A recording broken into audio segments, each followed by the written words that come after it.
और ये wiring terminal connection, wiring इसका ये जो है कनेक्शन पोर्ट है। यहाँ पे पॉजिटिव 24 वोल्ट लगेगा या फिर डीसी लगेगा, नेगेटिव लगेगा। उसके बाद में analogue output. Hello everyone, welcome back to my YouTube channel HVAC support techie. क्या जैसे कि आप स्क्रीन के ऊपर देख रहे हैं, हमारे सामने एक बेलीमोक का जो है इक्विपमेंट है। ये डिवाइस जो है जैसे कि आप देखते ही जो है कुछ लोग समझ गए होंगे कि ये क्या है।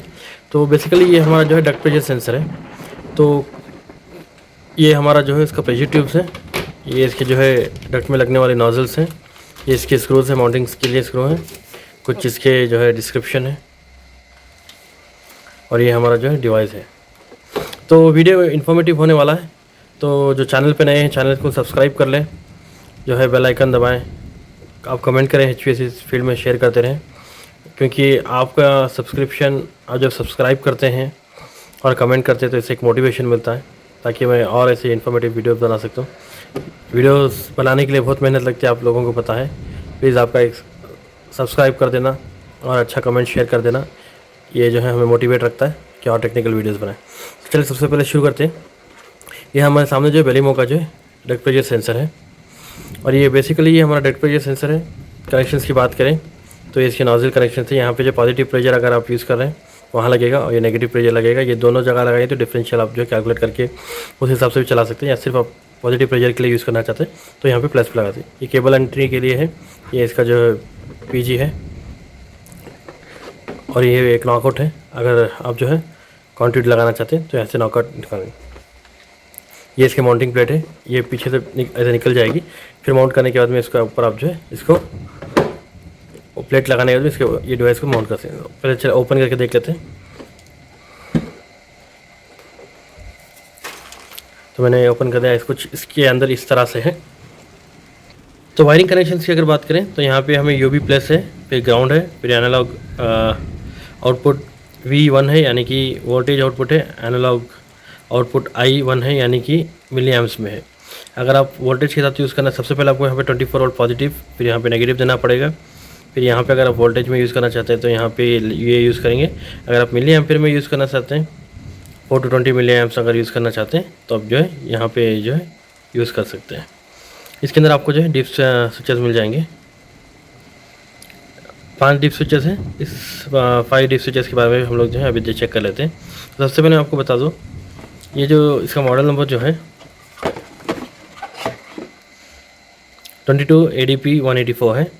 ये डक्ट प्रेशर सेंसर है, 2500 मैक्सिमम पैस्कल्स का है, और वोल्टेज जो है 5 to 10 एम्प्स भी देता है, या 4 to 20 मिली एम्प्स, जैसे कि मैंने आपको बताया। अगर AC पावर कनेक्शन करना है तो 24 वोल्ट्स लगेगा। अगर DC में करना है तो 15 to 24 वोल्ट आप दे सकते हैं। ये इसकी ट्यूब कनेक्शन है, जैसे कि मैंने आपको बताया, ये पॉजिटिव वाला है, नेगेटिव वाला है। ये इसका मेन डिवाइस है जो प्रेशर सेंस करता है। और सबसे मेन चीज़ इसकी जो है, आप कनेक्शन करने के बाद में इसको कंट्रोल करने के लिए आपको जो है इसके ये हमारे पास जो डीप स्विचेस हैं, इसको आप देख लें किस तरह से आप इसको जो है रीड कर सकते हैं। तो जैसे कि आप देख सकते हैं, यहाँ पे हमारे पास जो है डीप डायलिंग जो स्विच है, ये हमारे पास जो है 5 स्विचेस हैं यहाँ पे फील्ड में, जो इसमें हमारे डिवाइस में है 5 हैं। अभी फ़िलहाल सारे जो है ऑफ कंडीशन में है। और अगर आप सारों को ऑफ रखते हैं तो इससे होगा क्या, डीप 1 2 3 अगर ऑफ रखते हैं तो ये 2500 पैस्कल्स पे काम करेगा। अगर 1 और 2 को ऑफ रख के 3 को ऑन करते हैं तो 2000 पैस्कल हो जाएगा। और जो है डीप स्विच 2 ऑन रख के 1 और 3 ऑफ रखते हैं तो 1500 होगा। 1 को ऑफ रख के 2 और 3 को ऑन रखते हैं तो 1000 पैस्कल। इसी तरह से आपको जो है 100 पैस्कल तक चला जाएगा। ये स्विचेस में आप जो है 7 वेरिएशंस कर सकते हैं। फिर उसके बाद में आपकी डीप स्विच 4 जो है, ये आपका डीप स्विच 4 जो है, अगर वो ऑफ रहता है तो रिएक्शन टाइम है कि 0.8 सेकंड में जो है वो रिएक्ट करेगा वोल्टेज को, यानी कि प्रेशर सेंस करके आउटपुट देगा। अगर वो ऑन रखते हैं तो 4 सेकेंड्स लेगा सेंस करने के लिए। और अगर इसका डीप स्विचेस जो है, अगर 5 ऑन होता है तो ये 0 to 10 वोल्ट्स आउटपुट देता है। अगर 5 ऑन होता है, 5 ऑफ होता है तो 0 to 10 वोल्ट्स आउटपुट देगा। अगर ऑन होगा तो 0 to 5 वोल्ट जो है आउटपुट देगा। हमारा टोटल 6 है, मैंने इसको जो है 5 कंसिडर कर लिया था, सॉरी, इसमें 6 है। तो यहाँ पर भी हमारी फील्ड में भी जो है हमें सेटिंग्स 6 दिखाई है। अगर आप 6 पे रखते हैं तो आप पैस्कल्स में कंट्रोल कर पाएंगे, और अगर ऑन रखते हैं तो इंच वाटर कॉलम में करते हैं, अगर ऑफ रखते हैं तो पैस्कल्स में कंट्रोल होगा। तो हमने अभी इसके वायरिंग कनेक्शंस के बारे में और ये किस तरह से वायरिंग कनेक्शंस के बारे में देखा, और इसमें क्या क्या पार्ट्स हैं वो देखा। तो आप चलिए देखते हैं इसमें कि ये लगाते क्यों है, उसका पर्पज़ क्या है, ये कैसे लगता है। तो सबसे पहले देखिए, जहाँ पर आपके पास जो है आपको कोई भी चीज़ को प्रेशर के थ्रू कंट्रोल करना होता है, तो बेसिकली क्या होता है, एक जगह पे आप जो है टेम्परेचर से कंट्रोल करते हैं, जो कि आपका थर्मोस्टेट हो जाता है। वो टेम्परेचर के बेसिस के ऊपर जो है आपकी कोई भी चीज़ को जो है, अगर वो डिजिटल हो ऑन ऑफ करेगा, अगर एनालॉग है तो उसको जो वेरी करेगा। तो अभी हमारे पास जो VAVs होते हैं, ये डक्ट में लगाते हैं। डक्ट में अंदर क्योंकि एयर का प्रेशर होता है तो हम इसे डक्ट में लगाते हैं। ये नोजल को जो है डक्ट के अंदर जो पियर्स करते हैं, जो आपका सप्लाई डक्ट होता है वहाँ पे करने के बाद में इस ट्यूब को जो है उसके अंदर लगाने के बाद में पॉजिटिव पोर्ट में लगाते हैं।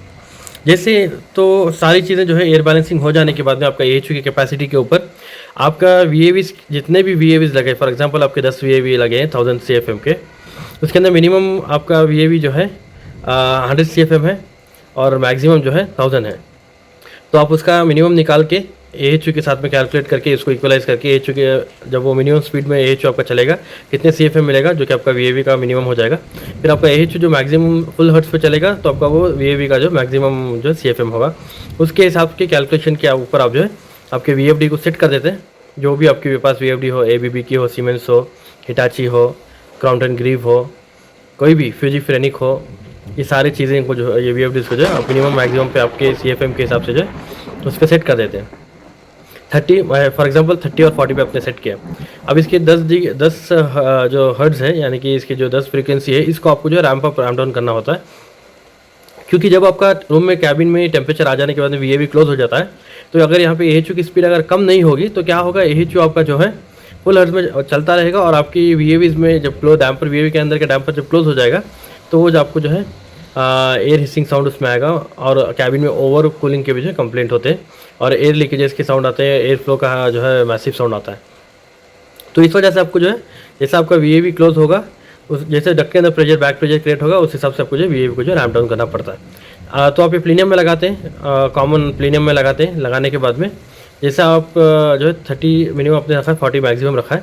जब सारे VAVs ओपन होते हैं तो ये 40 हर्ट्ज में यहाँ पे जो है 10 वोल्ट्स, आप यहाँ पे दो ऑप्शन से भी यूज़ करते हैं। जब प्रेशर डक्ट में पड़ता है तो वोल्टेज बढ़ेगा, जब डक्ट में प्रेशर जो है कम होगा तो वोल्टेज कम होगा। जैसे वोल्टेज कम होगा आपकी स्पीड को जो है कम करना है होता है आपको। तो क्या होगा, फॉर एग्जांपल जैसे आपका अभी सारे VAVs ओपन है, डक्ट में प्रेशर जो है यानी कि बैक प्रेशर क्रिएट नहीं हो रहा, तो आपका प्रेशर जो है 10 वोल्ट्स रहेगा। जैसे 10 वोल्ट्स रहेगा, मिनिमम 30 था तो 10 वोल्ट जब आएगा तो 40 हर्ट्ज जो है कंसिडर करेगा, 40 हर्ट्ज पे चलता रहेगा। फॉर एग्जांपल उसके बाद में जैसे कि कुछ पार्शियल VAVs आपके क्लोज हो गए, क्लोज होने के बाद में क्या हुआ, तो आपके इस यहाँ पे जो है डक्ट में प्रेशर क्रिएट हुआ और आपको जो है 5 वोल्ट्स वहाँ आने लगा।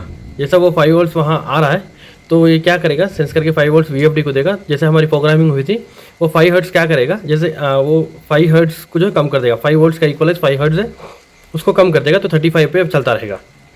फिर जैसे कि आपका जो है VAV सारे VAVs में प्रेशर जो है टेम्परेचर आने के बाद में VAVs क्लोज हो गए थे, तो उसके बाद में VAVs क्या करेंगे, जैसे कि सारे क्लोज हो गए तो डक्ट में प्रेशर बढ़ेगा और ये वोल्ट जो है 0 वोल्ट यहाँ पे कम, जैसे कि वोल्ट आपका कम होगा, जैसे वोल्ट कम होगा तो यहाँ पे 0 आएगा, तो 0 वोल्ट आपका इस VFD को जैसे जाएगा तो आपकी VFD कम्प्लीटली जो है मिनिमम हर्ट्ज पे आ जाएगी।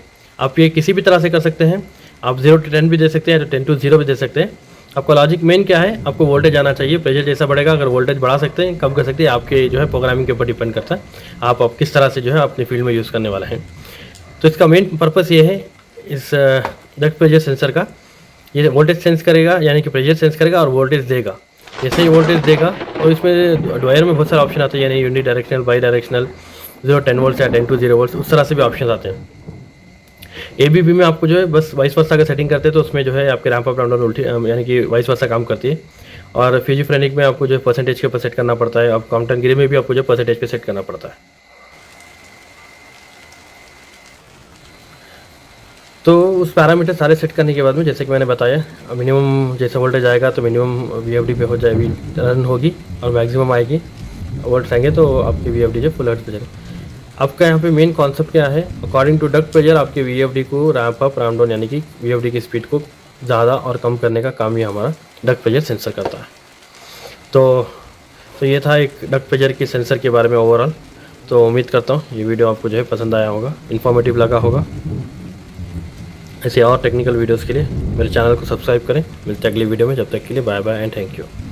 तो इस तरह से जैसे कि फिजिफ्रेनिक में भी आपको परसेंटेज पे सेट करना है और कॉम्पटन गिरी में भी जो परसेंटेज उस पर आता है उसमें एक पैरामीटर्स होता है, वहाँ पे सेट कर सकते हैं।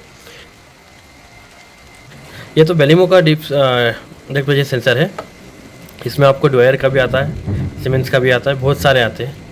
आप हर एक का लॉजिक एक ही होता है, बस आपको इसके बारे में पता होना चाहिए। अगर इसमें कुछ भी थोड़ा सा ऊंच नीच होता है पावर कनेक्शन में या दूसरे कोई चीज़ में, तो डैमेज हो जाएगा। बहुत कॉस्टली आइटम है, क्योंकि चीज़ कॉस्टली है, तो आपको जो है बहुत ज़्यादा जो है इस पर जो है ध्यान देना होगा।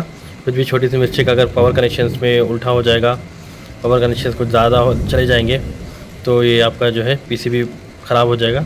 एक बार ख़राब हो गया तो ये नॉन रिपेयरेबल होता है और बहुत जो है माइक्रो कंट्रोल की चीज़ है, तो आपकी ये चीज़ जो है ख़राब हो जाएगी, तो फिर वापस आपको जो है मेगा इन्वेस्टमेंट करना पड़ेगा। तो इस वजह से अगर आपको इसके बारे में एक्सपीरियंस है तो अभी अब इस पर जो है काम करें। अगर नहीं है अपने सीनियर्स से और या फिर अपने जो है फील्ड एक्सपर्ट से हैं उससे मालूम कर लें।